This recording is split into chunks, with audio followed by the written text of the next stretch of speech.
diusir security. Kecuali anak raja. Siapa yang mengawal perkara itu tetap bisa didaftar hari Sabtu? Ketua MK. Lalu ada orang mengatakan tidak ada kecurangan. Kurang curang apa lagi? Jadi kecurangan itu sudah ada di hadapan mata. Cuman kita sedang menyaksikan.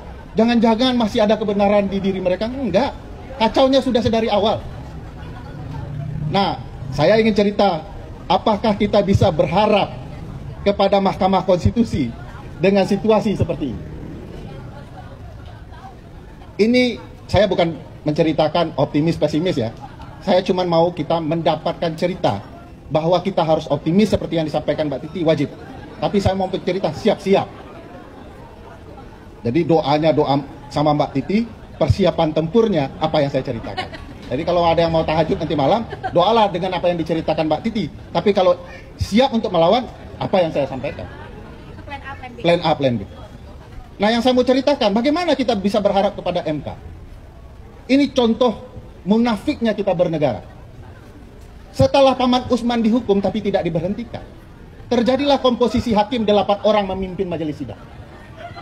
Ini kalau mereka taat dengan konsep putusan 90, ada 4 orang yang menolak, maka setengah jumlah hakim sudah menolak.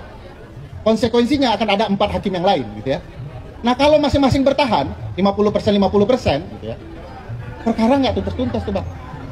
Lalu kita mengatakan nanti ditanya, memang kondisi politik kan hakim konstitusi seperti itu. Nggak begitu ceritanya. MK yang membuat kerusakan ini.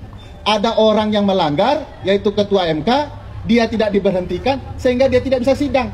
Lalu kita dapat majelis 8 orang, yang kalau nanti mereka 4-4, kacau lah ceritanya. Siapa biang perkaranya? MK. Kenapa nggak dipecat saja orang punya masalah? Nah, sekarang tiba-tiba ada usulan yang baru. Juru bicara MK mengatakan bahwa sanksi itu hanya untuk, kalau untuk pileg ya, untuk PSI. Padahal bukan tidak mungkin sang paman benci sama Bang Masinton. Perkara PDIP bisa jadi masalah sama dia. Nah, sekarang cuma PSI yang dia dilarang. Jadi kecurangan-kecurangan baru bermunculan dan kita diam. Jadi MK tanggal 22 ya, bagi saya akan membangun harapan palsu soal ketatanegaraan. Kita berupaya mengikhlaskan dengan ikhlas saja lah, mudah-mudahan akan lebih baik. Nggak bisa. Apa yang dilakukan hakim MK yang menarik misalnya, dari peristiwa beberapa hari yang lalu, pemanggilan para menteri. Saya mau cerita apakah ini akan berlangsung baik. Kapan pula ceritanya ada saksi dipanggil atau pemberi keterangan lain dalam bahasa MK, lalu para pihak tidak boleh bertanya. Bagaimana kalau pertanyaan para hakim hanya untuk para menteri itu tidak memuaskan? Kok pihak cuma disuruh nonton? Kenapa tidak disuruh pulang saja? Atau juga tidak bertanya? Kalau mau tahu apa yang ditanya hakim, streaming dong. Untuk apa kuasa hukum presiden dari Bang Masinton gaya-gayaan di ruangan itu? Kalau tidak boleh bertanya. Saya yang terbayang kalau kuasa hukum 01 dan 03 boleh bertanya, salah satu pertanyaannya begini. Pak Erlangga, Bapak ngapain bagi-bagi sembako? Bagi-bagi bansos. Kan bukan tugas Bapak. Baik menurut Undang-Undang Kementerian Negara maupun Undang-Undang Kesejahteraan Sosial. Bahwa Menko tidak boleh melakukan tugas teknis. Menurut Undang-Undang Kesejahteraan ini tanggung jawab Menteri Urusan Sosial. Kok ada Erlangga Hartanto? Pertanyaan berikutnya, kalau Pak Erlangga bisa dipanggil, kenapa Pak Zulhas tidak?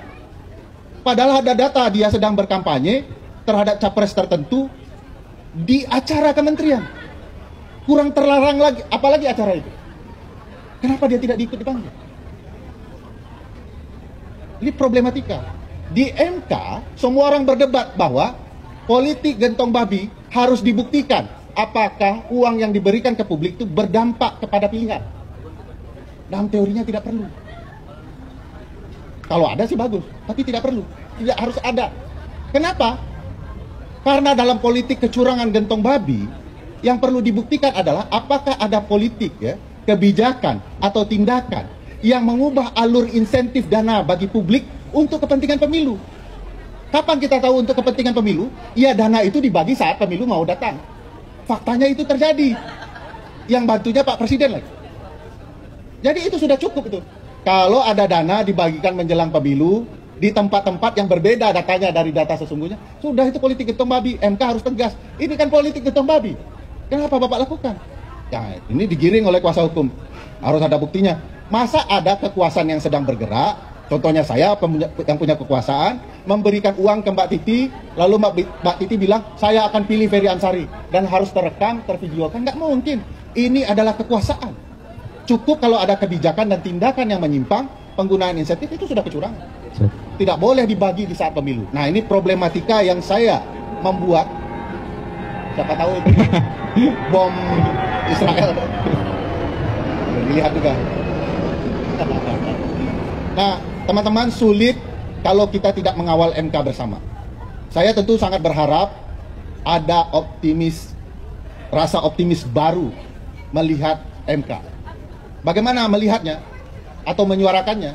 Ini adalah kesempatan bagi Mahkamah Konstitusi mengubah citra buruk dirinya yang rusak. Karena ada kasus Paman, ada kasus orang dipecat seperti Pak Aswanto begitu saja tanpa proses gitu ya. Yang Partai Bang Masinton ditipu oleh Presiden ya. Ya, dipecat Pak Aswanto, ternyata itu tujuan politiknya jangka panjang. Dan terjadi seperti itu, dan rusaklah MK dengan proses pemilihan penempatan Hakim Guntur Hamzah tanpa ada proses seleksi. Ini kerusakan juga di MK. Ini kesempatannya. Di tikungan ini MK memperbaiki banyak hal. Kecuali memang MK sedang ingin bermain-main.